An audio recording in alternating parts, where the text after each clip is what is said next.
The morning had begun like countless others at Pacific Blue Ocean Park. The arena, framed by towering stadium lights, shimmered with reflections of the vast pool below. Families streamed into the seats, chattering with anticipation, the air thick with the smell of popcorn and sunscreen. At the center of it all was Jessica Radcliffe, a veteran trainer whose name had become synonymous with the park itself. For years, she had dedicated her life to the care and training of Ka, the park's most famous orca. Visitors recognized her instantly, confident in her wetsuit, her smile radiant, her gestures fluid as though she and Ka spoke a secret language all their own. But that day, what began as another dazzling performance ended in tragedy that would shake the world. The show unfolded flawlessly at first.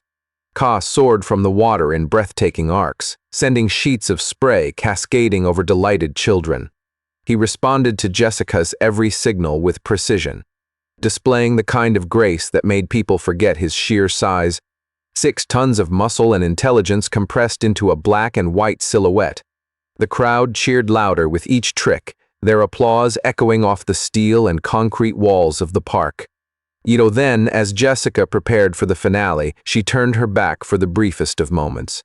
That single heartbeat of vulnerability became the breaking point. In an instant, Ka erupted from the water with terrifying speed. His massive jaws clamped around Jessica's waist, and the crowd's applause died mid-clap. Gasps rose, parents instinctively shielded their children, and screams pierced the air as Ka dragged Jessica beneath the surface. What had seconds before been a celebration of beauty and harmony was now chaos and horror. Trainers rushed forward, signaling desperately for calm while diving into the pool in a futile attempt to intervene. But Ka's raw power was unstoppable. When he finally released her, Jessica's body floated lifeless, her career and her life ending in that terrible moment. She was rushed to the hospital, but it was too late.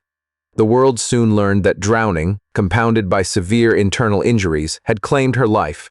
No, the incident shocked audiences far beyond the park. The viral footage circulated across the globe, igniting debates about the risks of captivity, the unpredictability of apex predators, and the cost of entertainment built on fragile trust. And yet the story did not end with Jessica's death. What unfolded in the days that followed challenged everything scientists believed about these creatures. Orca, the orca at the center of the tragedy, did not revel in his dominance. He seemed consumed by sorrow. He circled the pool endlessly, emitting mournful cries that echoed off the cold concrete walls.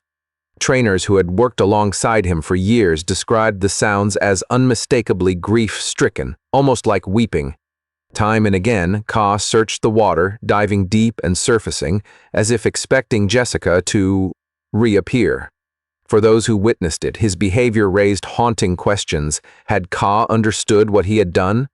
Was he mourning the loss of the only human who had been his closest companion? Marine biologists who studied the scene noted that orcas are profoundly social, capable of complex emotional lives. In the wild, they live in close-knit family pods, mourning their dead much like humans do. To see Ka pacing and crying after the attack suggested something beyond instinct, a depth of awareness that blurred the lines between predator and partner, between beast and being. The park faced a critical decision. Ka had taken a human life, and keeping him in captivity was now a danger impossible to ignore. But killing him was not an option. Authorities, after lengthy consultations with marine experts, determined that the only viable path was to return Ka to the wild. The process began carefully. Sedatives were introduced into the pool in measured doses, administered under the strict supervision of veterinarians and behaviorists. The goal was not to harm but to calm him, ensuring both his safety and that of the workers preparing for the delicate transfer. Slowly, Ka's movements grew less frantic, his cries softening as the medication took hold. Then came the monumental task of lifting him. Specialized cranes and slings were brought in, equipment designed to carry his immense weight without injury. With painstaking precision, Ka was raised from the pool, his slick body glistening in the morning light. Trainers who had spent years at his side watched in silence, Torn between grief for Jessica and sorrow for the creature who seemed as lost as they were, Ka was lowered into a massive transport tank, a mobile aquarium engineered with cooling systems, oxygenation, and constant monitoring. From there, a specially outfitted truck carried him through the night to a waiting ship at the coast.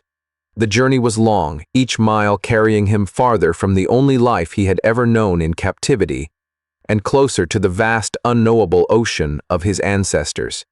At dawn, the ship reached the release site. The crew worked in silence, a mixture of anticipation and solemnity heavy in the air. Ka, sedated but slowly regaining awareness, shifted in the tank.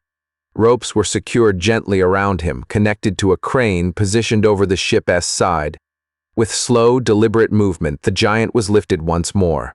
Cameras rolled as his massive body rose against the backdrop of a pale horizon, suspended between captivity and freedom. And then, in a single decisive moment, Ka was lowered into the ocean. As the cool seawater embraced him, his body stirred with new life.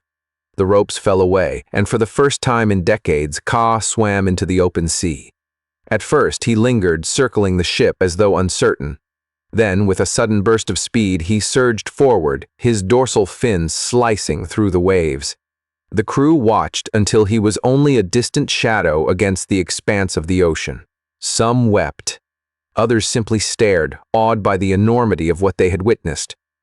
Ka's release marked more than the end of his captivity.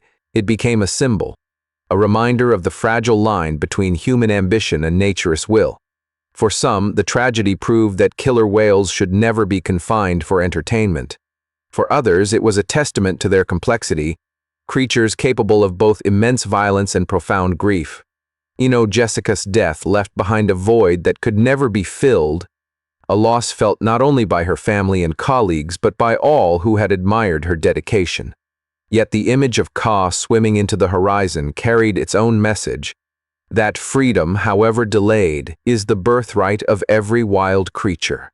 In the end, this story became more than a tragedy. It became a lesson, a call to respect the untamed essence of the ocean's giants, to reconsider the cost of captivity, and to understand that the beings we marvel at are not simply performers but partners in a shared world, creatures with emotions, instincts, and rights of their own.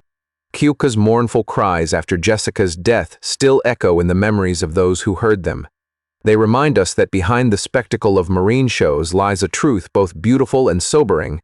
These animals are not ours to respect.